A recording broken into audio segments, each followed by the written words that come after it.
Hello, welcome to Footprint. My name is Samuel Atamensa.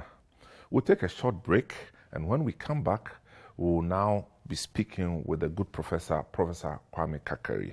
Welcome once again. Welcome back. Prof, how have you been? I've been very good. It's good to see you. Yes, thank you very much, and congratulations to thank you for thank the you. station you Thank are you. running. It's Thank you're you. doing a great job. Thank you. We are just on your trail and picking after your own footsteps. Thank you very much. You define the space, and we are just walking in there. Thank you very much. Thank you. You know, you've been active in the media space like forever. Where do you draw your motivation? Well, yes, I have been, as you say, in the media space in this country, in West Africa, let's say a bit around the continent. On the continent, very much so, yeah. I mean, I have met you outside of this country, yes, in the UK, addressing conference, South Africa, in Turkey. Yes. yes, Germany and so on. Yes. Well, I think that, first of all, even though I've been in the media space, as you put it, which is true, at base, I am a teacher.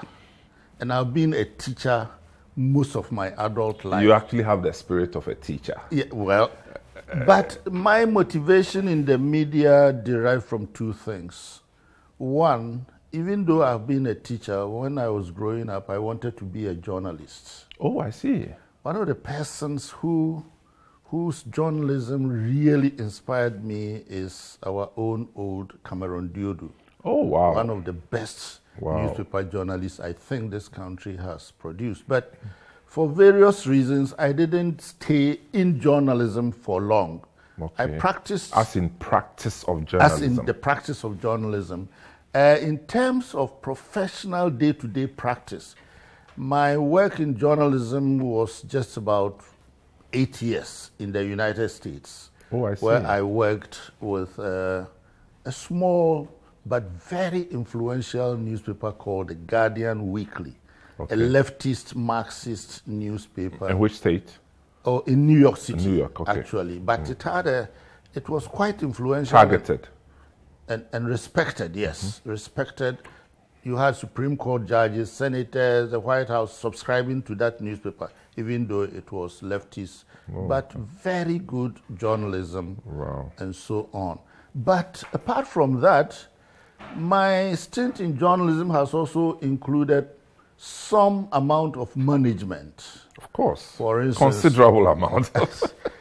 Being in GBC under Rawlins, the PNDC era, and also serving on the boards of Graphic for several years, and currently as board chairman of Graphic. But so also you've been in, out of Graphic. In, out, yes. Okay. But so whether Graphic is doing well or has done well or not, you take part of the glory or the blame. The glory or the blame. Yes, you are right. You are right. I accept that. But Graphic, from where we sit, is doing a wonderful job. I don't know about the internal issues. I think Graphic is doing a good job, professionally speaking. Yeah, I mean, and I would say that comes only second to Nigerian newspapers within our space. Yeah, well, but it can still do better. I think Graphic, in terms of the journalism, the technical, professional journalism, it's very good. But the business of it? The business of it is not very good nowadays. But the whole media space is the print media is disadvantaged, if you like. Yeah, it is. And so for Graphic to have, stayed at that level in the last 5-10 years, I think it's something commendable. That is true. Well, it's an old institution with a well-established structure, management, and so on. And strong culture. A strong culture. But certain things have gone wrong at some point. And so the boards I have served in have had to work hard to straighten things up. at the level of revenues and so on. But still, it has a potential, to continue on, even as a newspaper. Yeah. But I think the biggest test now for graphic is transitioning to the digital age. And that is not easy. Because some newspapers the world over have actually had to shut down. Oh, yes. And so for them to still be in business, Yes. Anyway, Prof, where are you from? Are you Kakari? Are you Ashanti? Are you Fanti? Are you, I can't generally, but where were you born? Where did it all start? I am from Achim Ewisa, near Achim Oda, Achim Swedru, Oda, Ewisa. Oda, Swedru, Ewisa, Achiasi, Apradi, so on and so forth. My father worked with a civil engineering company that worked for the military. Okay. So he and my mother were stationed there. My sister, my elder sister, myself, and my younger brother, 3 of us were all born in Kumasi. And when I was... Kumasi or Tamale? Tamale, I'm sorry, okay. Tamale. And when I was 5, my father left that job and came back down south. So that's when we came to Ewisa, back to Ewisa. Okay. And growing up in Ewisa, Ewisa has had a education. The primary school started actually in 1896. Is that what became Ewisa boarding? The primary school, they started in 1896, but was actually built as it is now in 1916. Oh, okay. And from there, then the Ewisa Presbyterian Middle Boys Boarding School was established. Very popular school then. Very popular, very high class. In those days, if you wanted your child to pass the common entrance and go to secondary school, that was one of the best places. It was part of the network of Presbyterian boys boarding schools. You couldn't go wrong. Girls boarding schools. Yes. So aka Ewisa Presec. Yes. So I grew up in that environment, and one of the remarkable things, there were a number of remarkable things about Ewisa. One is religion. Ewisa produced a number of what today they call prophets and prophetesses. So Ewisa was quite a big Presbyterian plus so-called spiritual religious. So this would be the kind of Orthodox Christianity integrated into some traditional the African worship forms. Perhaps because schooling came to Ewisa very early, Ewisa also produced modern political leaders. So Ewisa really... But were you doing anything, farming activities? My mother, because I lived in, my father was working in Ashanti, different parts of the country with the PWD.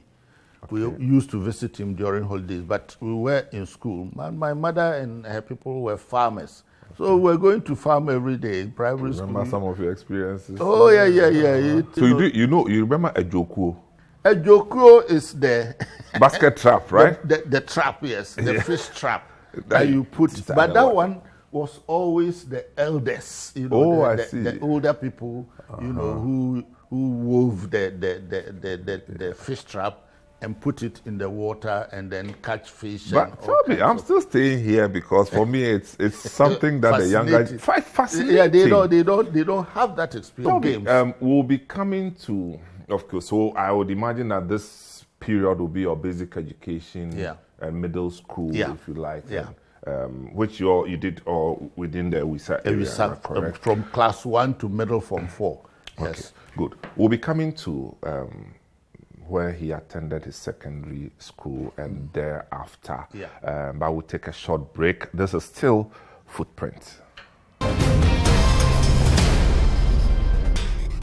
Welcome back to the program. This is Footprint, and I have Professor Kwame Karikari. I know the name rings a bell, and it rings a bell for many generations. At least if you've been in Ghana for the last 40 years of your life or 50 years of your life, this name has always been on the good side of instruction. And today we have him here. In fact, we are in his house, and he's just walking us through his own footprints. Prof, so, okay, done with elementary school, middle school. Where did you continue your schooling? Of course, in my generation, you had to do the common entrance at middle school, either middle school Form 2, Form 3, or Form 4.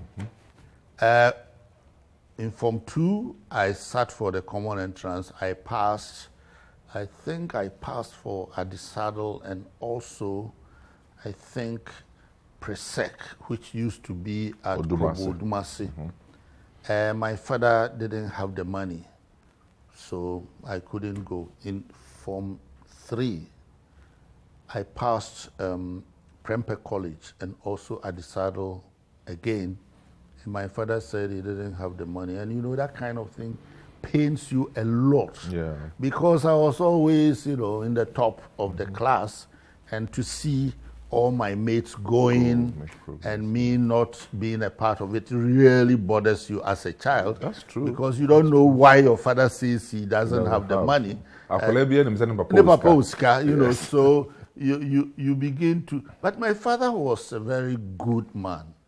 He would, you know, sit me down, try to explain to me and say, don't worry, you have your turn, don't worry. So when I was in middle Form 4, there was an advertising in the newspaper, graphic, I suppose. So he clipped this and added a postal order and posted this advertising and the postal order, I think 10 cedis or so, 10 pounds in those days, or 5 pounds, I don't remember, to my headmaster and said, Mr. Oheniadu, please register my son for the entrance exam to Commander College. It was advertised. So the headmaster called me and did as my father had requested. So basically, I went to training college, Commander Training College. Okay. When I passed the entrance exam, I passed for the certificate B. That's the teacher certificate course, B, yeah. Because for Nkrumah's accelerated development plan, they introduced certain measures in education because they wanted to produce more teachers. Teachers, yes.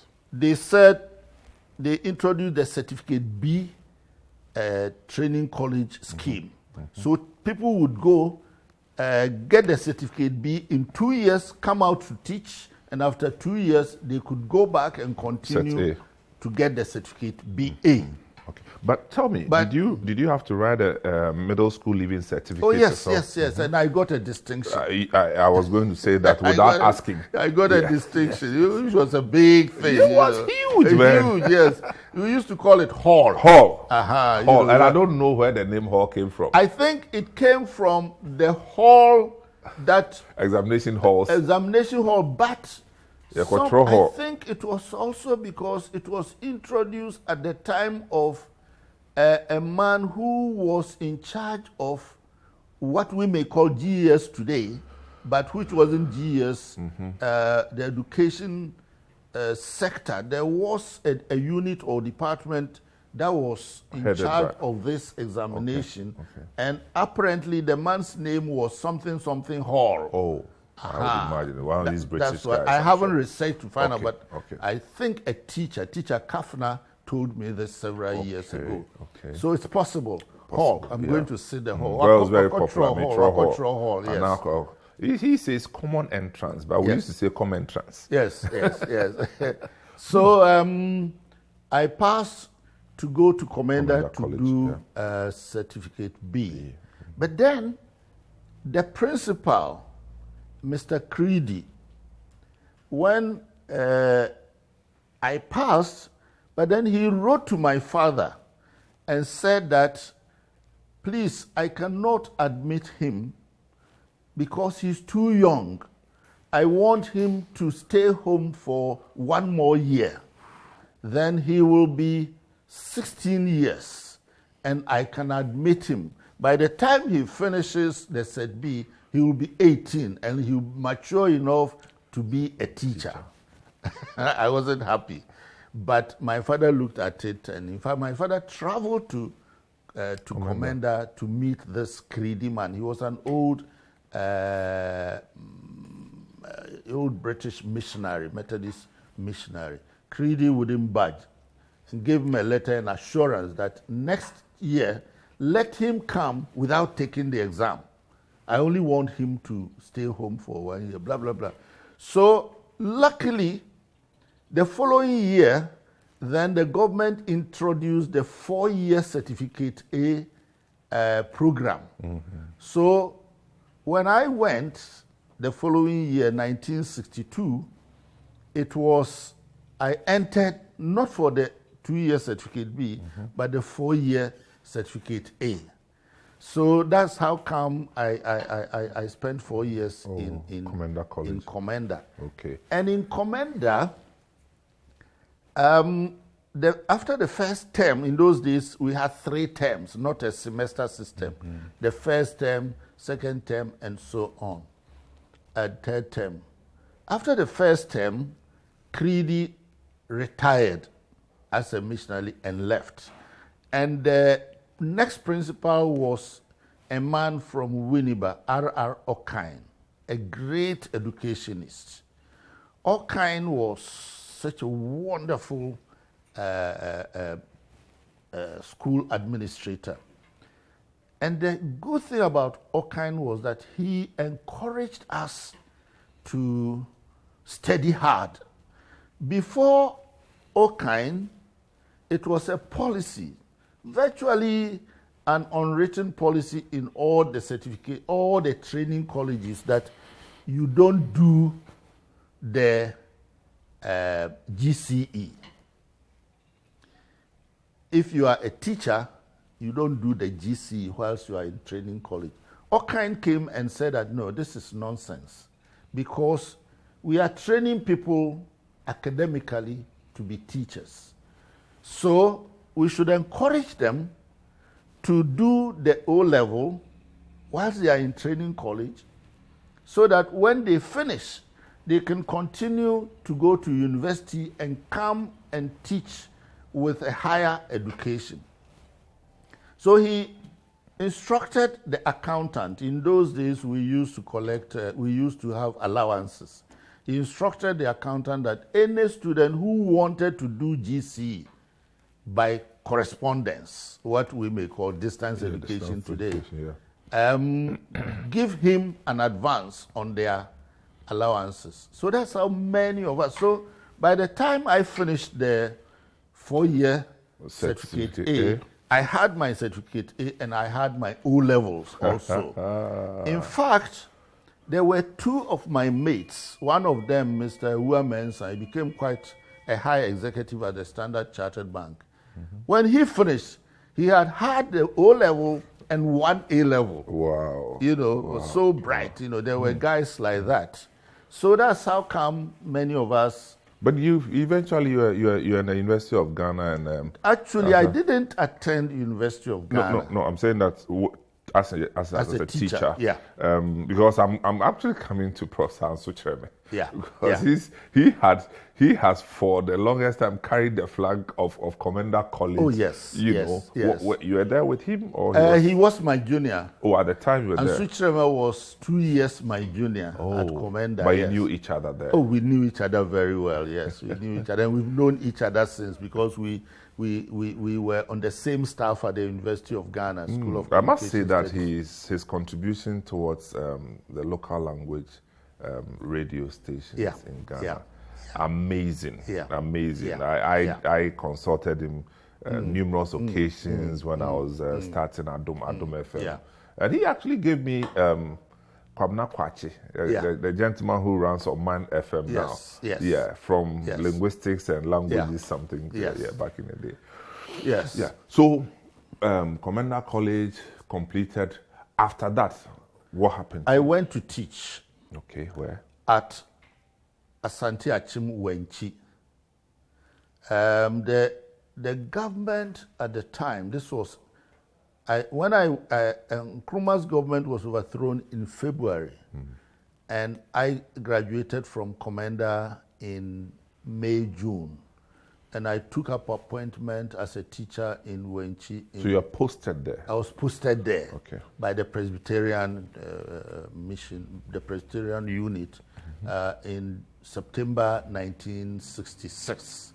I went to teach there, and the government at the time had started, I think it was under the Nkrumah government, and it carried on into the military government. They started a number of experimental schools, which were the seeds for later on a champion's introduction of the junior school system on an experimental basis. So they started these experimental schools, and Wenchi was one, to see if the students at class 6 could take the common entrance and go to secondary school from class 6. Oh, so it was started before Kutu Achampong? Oh, yes, yes. I mean, I have always thought that it was Kutu Achampong. There were a number of schools they identified as models for this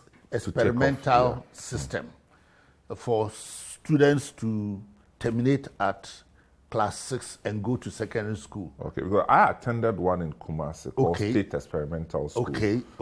From, say, 75, 76, thereabouts. Yes. Yeah. No, it has started under the Nkrumah government. You see, as part of a development, because remember, under the Nkrumah government also, they started the 4-year university system. When you finish from Form 5, you could go to the university, do 1 year, what they call preliminary thing, and then from there, you continue and finish the university in 4 years. That was started. Inclusive of the 1 year, yes. Okay. So, I think Nigeria has something like that. Oh, yes, yes. When they used to do the jump or exactly. something. They've had it for many years now. So that's when it started. So when I went to Wenchi, the headmaster there asked me to take the class 6 students in this experimental. So we spoke to the parents. And a few of the parents, I think about 10 or 12 out of a class of, I think, 39, said yes, they will pay for them to register for the common entrance. So I think out of the 12, I think 6 or 7 passed. But then the parents didn't take them to the secondary school. They passed, but they didn't, they continued to the middle. So I taught there for 2 years. And then when the coup occurred in 1966, they didn't know what to do with the Ideological Institute in Winneba. But in 1968, they turned it into what was called Advanced Teacher Training College. And because I wanted to continue my education, I had started studying for the A-levels, but then I decided to write the entrance exam for the Advanced Teacher Training College with the idea that if I'm in an educational institution, it would be a better atmosphere for me to even study for the A-level. So I went to Winneba, ATTC from, I think, 68 to 70, yes, I studied history as the specialization. And then, of course, you study education, child psychology, social philosophy, and all of those different things. But who were the instructors in the school at the time? We had some Canadians who taught. I remember one Kavanagh was one of the lecturers in history, but there were some very good Ghanaian historians who taught us. One of them, in fact, some also came from the University of Ghana. People like the late Professor Finn, John Finn, used to come to lecture us on But I'm curious, when you say history at the time, what kind of history would this be? European history? The concentration was largely African history. Yes. Authored by? All kinds of authors. Dubois Hing, the Nigerian historians, Daku, all kinds of people. The African history, and we had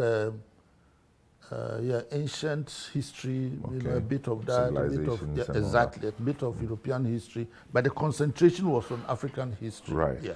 Right. All kinds of authors. So ATTC done that, and Yes. after ATTC, which school has now become University College of Education? Yes. I think they merged with a specialist.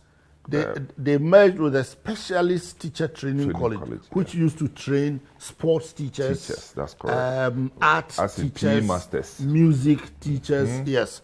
Yes, as PE masters, but one of the most important things or contributions of the specialist training college, which helped boost Ghana's sports, was that is where many of the coaches of the teams came from. You see, and I suspect that is why Ghana developed a certain football philosophy at the time. And lifted Ghana's football, athletics, and so on. Because these were educated secondary school, all our teachers, PE teachers, and music teachers came from specialist college. Yes. Mr. Gademore, all the people who used to teach us came from there. It was such an important and they were very disciplined. Oh, yes. Very highly disciplined people. But the most important thing is that, therefore, this crop of teachers introduced a certain philosophy in sports. You see, so there was a certain common... It was consistent around the country. That's correct. So we all moved very far, but that's history. So after Winneba, ATTC, I went to teach at Navrongo Secondary School. Whoa! You see, on posting or your no, I applied, and the headmaster, a great Scot educationist, also came to.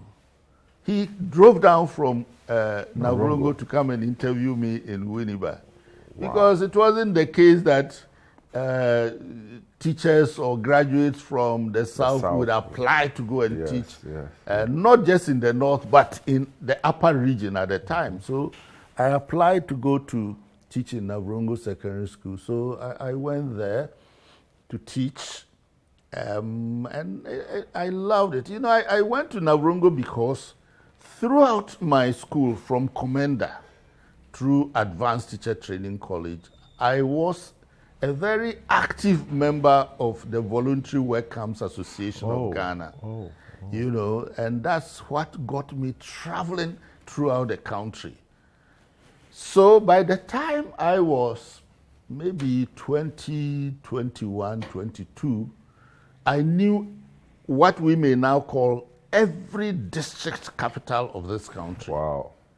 So I got to know the entire country. I remember one time we were in Laura when I think at the time I was in Winneba, or I think I was teaching, and we went to voluntary work camp in Laura, and this was 67, 68, when there were floods around the whole country. So there was no land transportation.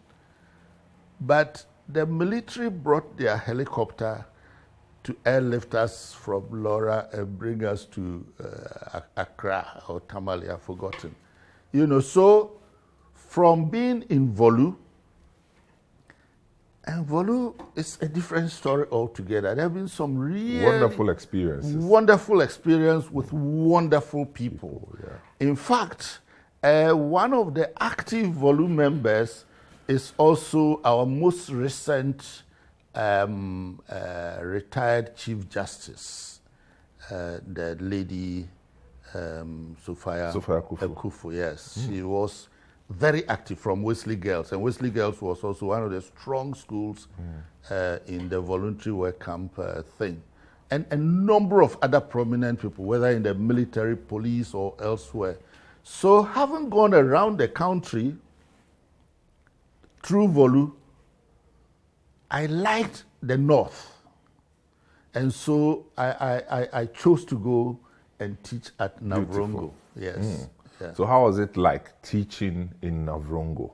Wonderful.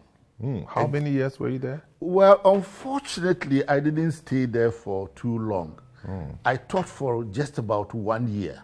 Okay. But the impact on me has been everlasting. I really loved enough, so much so that later on, I always found a reason to go back to the north. Yes. North. It was quieter, it was more organized. It was quieter. The school was well organized. Yeah. The students were very bright. The library was so well stocked. I mean, I was in Navrongo for 1 year, and then some of the books that were in the library, The Wretched of the Earth by Frantz Fanon. Interestingly, I was there when Ayikweyama, his first book, The Beautiful Ones Are Not Yet Born, also came out. And he was teaching English there.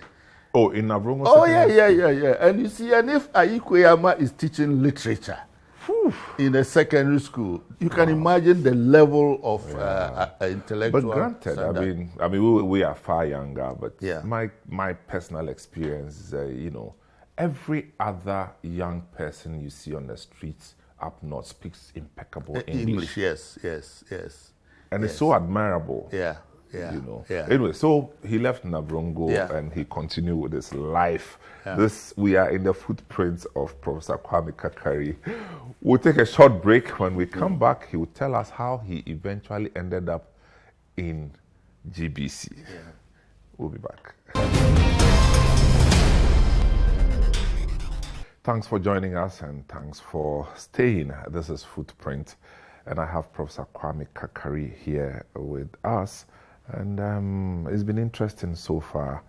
He actually taught at Navrongo Secondary School, school we called Navasco at the time. Yes. I don't know, with this SHS, I don't know what it's become. I don't know what they call it. Prof, so you left, and then what happened? Yeah, then I went to the United States. Okay. From Navrongo, I went to the United States, and I went to do my first degree there at City College of New York. College. Okay, New York. Yes, New York City. It's part of the City University system. The City University system in New York has about 7 or 8 campuses. In every borough. They have a college, and then 1 or 2 are specialized, like Baruch is for business and so on. So I went to City College, which is close to Harlem, but a very old university. This will be in the 70s, right? This was in 70. I went to City College in January 1972 because I went to the U.S. in November 1971. Yeah. And I mean, in 1971, around Harlem, man, you saw things. Oh, yeah. It was most fascinating. And I feel good that in my youth, I was in the United States and in New York in the 1970s. You look too sober for somebody who has been exposed to Harlem. Maybe it's my thinking. Well, I didn't live there. I spent only 1 week as living in Harlem with some friends, but I didn't live there. But I used to go there for many things, entertainment and many things. But at some point, you went to Columbia too. Columbia, I went to do my master's after City College. I went to do my master's in Columbia University. That was highly competitive at the time. Oh, yes. To get into the journalism school, you had to write a series of essays, stories. But above all, you had to have some experience in media. Right. And you see, in City College, I worked with the black students' newspaper called The Paper. Wow. So I had a whole folder of clips of my journalism. And the work on that student newspaper was fascinating. I covered a lot of the civil rights things going on in particularly the northeast of New York, the marches in Boston, this and that, and then also some news in New York interviews with all kinds of personalities. And I did a little bit of freelancing also for a very famous Harlem newspaper, Amsterdam News. Wow. So I had a file of portfolio, clips to add to the essays I was writing. So I was admitted as part of the class was 120 students, and 20 were for foreign students around the whole world. Oh. So there were 3 of us from West Africa, 2 Nigerians, myself, and then the rest were some Japanese, some Chinese, as you would imagine, and from Hong Kong or Singapore or Taiwan. They're always there, days. man. Yeah. And the Indians, I don't know about the Indians. There was one Indian, and there was a lady who worked with the German newspaper Die Welt, and then others, from Denmark and so who were 20. And it was a rigorous training program for journalism, very rigorous. Actually, when did you eventually come back to Ghana? I came back in 1979. In August 1979. Okay, after the Rollins had taken Well, that over. was in the middle of AFRC regime. You are brave. I got back here on August 9th, a Thursday. The elections had been done, but it was the inauguration that was done in September. Okay, then that must be. I was a kid, so. Yeah, I don't remember the exact date, but when I came, the elections had already been done, yes. Okay. But the AFRC was still in office and handed over in September. That's correct. To Liman's administration. Well, you say some people wouldn't have come. First of all, I liked America. It was a great experience, but I really didn't want to make my life there. Yeah. I went there to study. I finished my education. I had done 7 years of newspaper work, and so I thought it was enough. I wasn't interested in, let me get a car or no, I wasn't. You see, I got the job at the University of Ghana.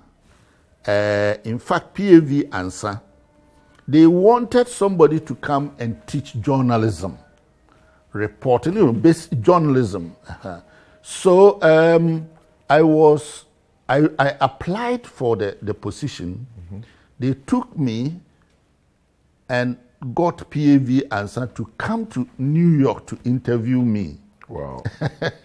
So he interviewed me. I showed him all my clippings and this and that. And plus also when I was in America, I used to write articles to the Legon Observer. Oh. Aha. Oh. You see, so he knew my name before coming. And so they appointed me. And in those days, if they appointed you at the University of Ghana, they bought your air tickets, they shipped your things by a Black Star line. What else did I want? Yeah.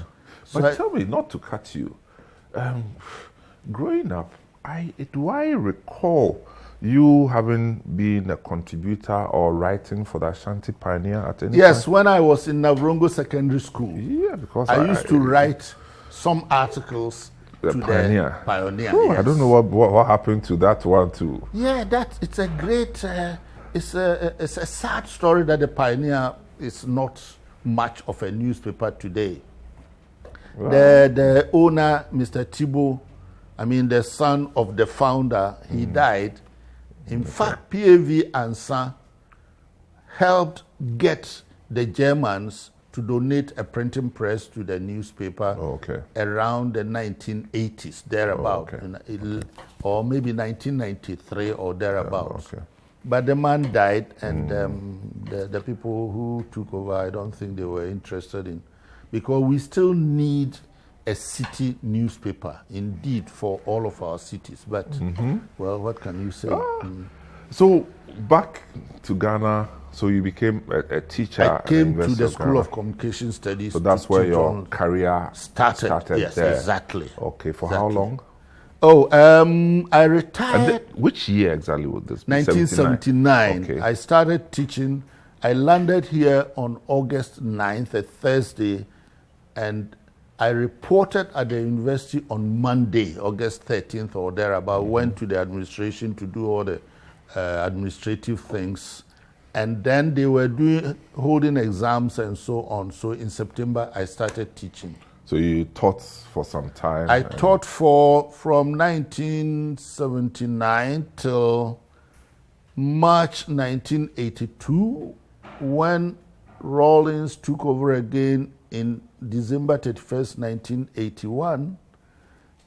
He appointed me as Director-General in April 1982. Where did you know him from, or where did he know you from?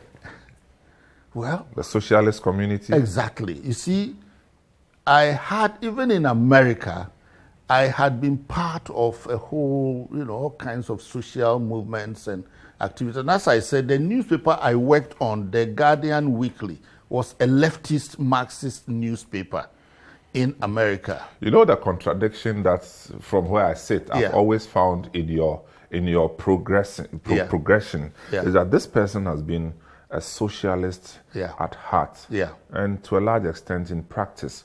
But all his education is in the Western world. You didn't go to Cuba or USSR of the day. No, I've only visited USSR for a week and Cuba also when I was Director-General for 2 weeks. And those are about the only socialist countries I've visited. But so you are appointed as Director-General of GBC. Yes. I served from 1982 April to June 1984, 2 years. Oh, wow. And then I left. So tell me, is this was this before or after Anaglate? Oh, when I was there, Anaglate was the Director of News and Current Affairs. Anaglate came years after I had left. Oh, okay. When I left, a very brilliant man called Fifi Hesse. Oh, yeah. Yes. He had been Director-General earlier. Before, that's and correct. Rawlings called him back. So when I left, he's the man who came immediately after me. And then when he left, then I think it's after him that Anaglate stepped in. Yeah. Okay. Good. Now, the 2 years that you were there, which will be 82 to 84. Now, this is what we all as young people would consider as the heady days of Rawlings's revolution. Really heady.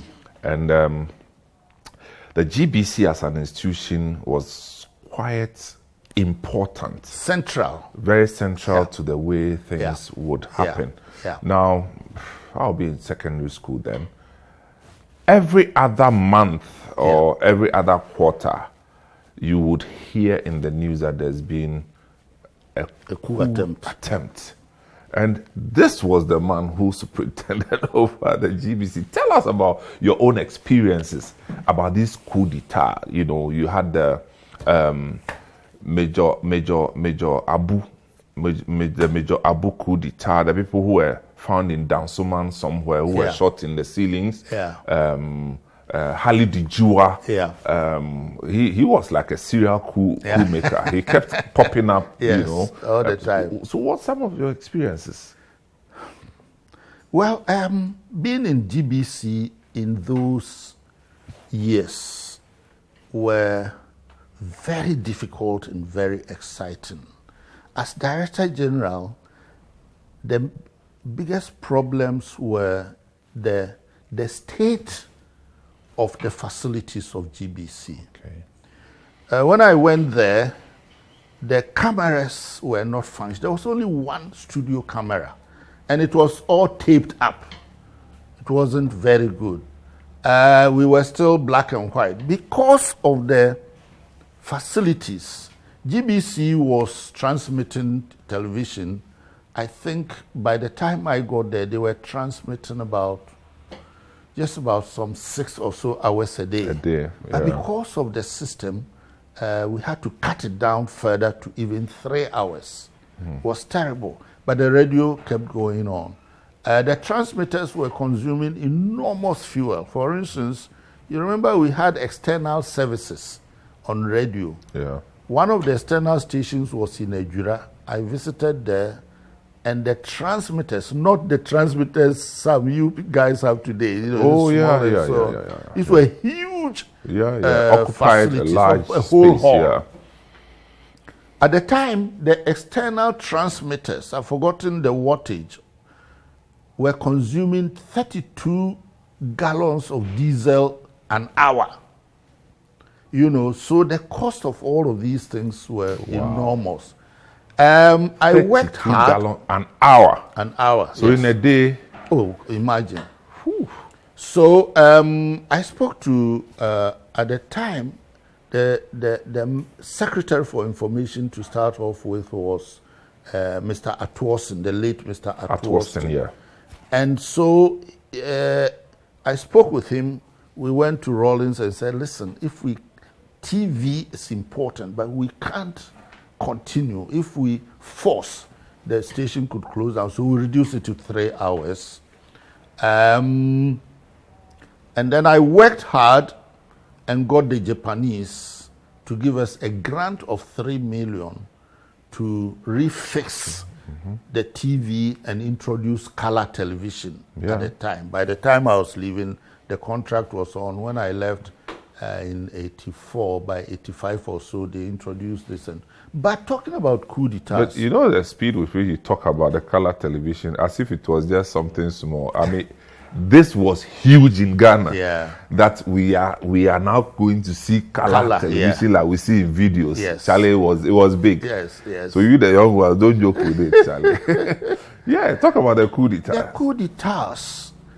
There were always some rumblings within the larger establishment of the PNDC. Of course, I never got to know the motivations of these guys, but you knew that there were grievances, personal and so on, against Rawlings as a person and against the system. And of course, there were also some idealists who probably thought the revolution wasn't going the way they thought expected, it. So there were, and you know, in those days, if you had to make a coup d'etat, you must seize 2 places, Burma Camp and then GBC. So GBC was the eye in the eye of the storm all the time. I remember Jiwa, I think, made 3 attempts. And he was a lance corporal. Yes, yes. But Jiwa and his group, or people associated with him, had all been part of the group who worked with Rawlings to stage his coup. Oh, okay. So many of these coup d'etat attempts were coming from people who had worked with Rawlings. Oh, wow. They were maybe 1 or 2 were from people who had not been associated with Rawlings, but most of them were with Jiwa and others who had worked with Rawlings. Also, Hali did Jiwa, I don't know. And some of the people who also worked with Rawlings for his coup d'etat were a part of the people who murdered the judges.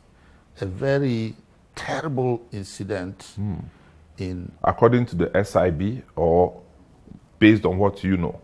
Oh, based on the evidence that came out from the SIB and the trials and so on and so forth, Amatikwe and all of that. So one time, I think it was in 1983 or so, I was in the office when, and there were soldiers all the time. At GBC? At GBC. Like a military camp? No, it was almost one barrack, you know, one. There was a company who always guarded GBC, and there were sandbags all over with guns trailed at the streets and people who were coming in. So I was in the office when a J-Bwedi, warrant officer J-Bwedi, who was a member of the PNDC and who had been part of Rawlings' cohort of the coup makers, rushed to my office with a couple of soldiers that there is some people are coming to attack GBC. So they stationed one soldier in front of my office, and we heard shooting. This was in the afternoon. And the staff in GBC at the time, medical reports indicated that the GBC had the highest number of any corporate entity of, heart conditions. All of which were because since 1966, and this was the same staff, there had been coup d'etats and soldiers were at the gate all the time. And when you were coming in at 4 a.m., 5 a.m., or whatever hour, the soldiers were grilling. So the staff were on tenterhooks all the time. So Rawlings called me at this time on the telephone and said I should stay put. I shouldn't go anywhere. Then I was there when, what's his name? The man who died, he was Kufuor's Minister of... Kwashiga, you mean? Kwashiga, Major Kwashiga at the time, also rushed to my office and said they were doing something because there was this coup attempt. So suddenly the whole place was full of soldiers. And Rawlings called me to stay put. Stay put, stay put, stay put. And I stayed in that one office without washing, with very little food from the staff canteen for 48 hours. You alone? Well, the staff, most of the staff were also... those who were on duty had to stay there. And were still working. Still working. The technicians, the news people, everybody, driver, whoever was on duty at the time had to stay there for 48 hours before things quieted down or they gave the order that we could go home and so on and so forth. Tell me if you remember, so within this period, what kind of news were you churning out to the public? GBC or the state-owned media under military rule is a very different story altogether. Because military rule is so arbitrary, there are all manner of also, therefore, arbitrary controls or influences or attempts at controlling you. The people, you mentioned Anaglate's name, Director of News and Current Affairs. I think people like Anaglate, people like the late Mr. Nyankuma, John Nyankuma, wow, and so on, were very professional. Very professional. He taught me, so that's okay. They were very professional. Even though they knew that the state one shouldn't criticize the state, the government, and so on. How are you going to criticize people with a gun to your head? But these guys had worked from 1966 under military rule. So instinctively, they knew how to deal with the situation. And so self-censorship had almost become second nature to them when it came to the military governments. So the news, I won't say the news was sanitized. What they knew the government didn't want, they didn't publish it. I was there one time when Mr. Anaglate called me that they have news that Kroboduse is dead. What must they do? So I said, Mr. Anaglate, Kroboduse is dead. He's a harmless soul now. He can't hurt anybody. So let's put it out. It's no problem. Put out the story. Why did he ask me that?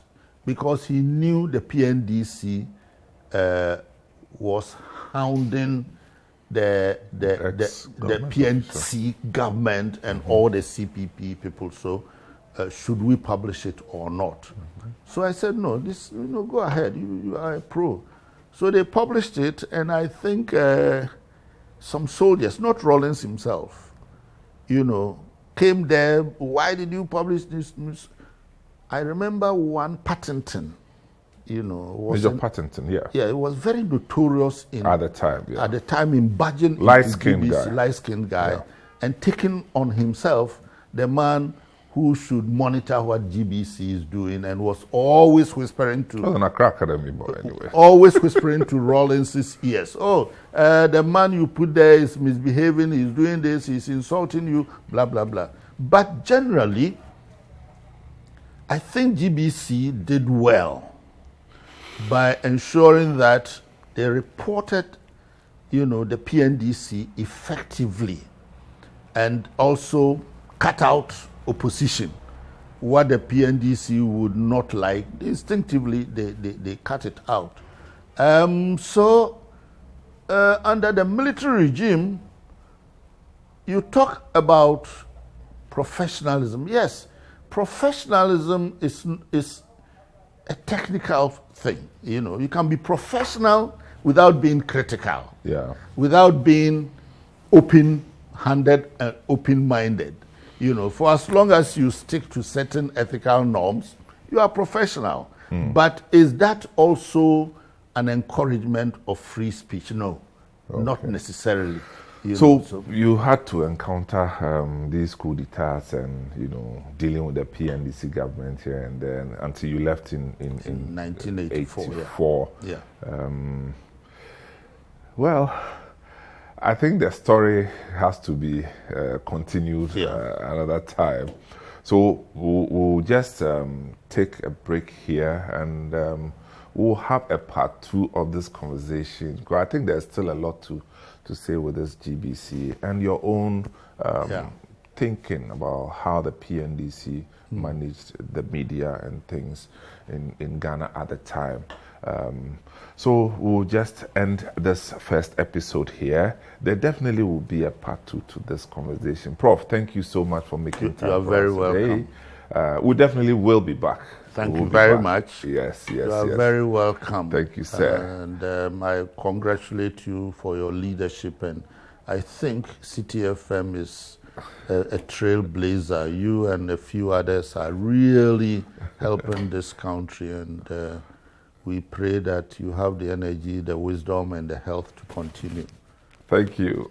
This has been City TV. My name is Samuel Atamensa. See you next time.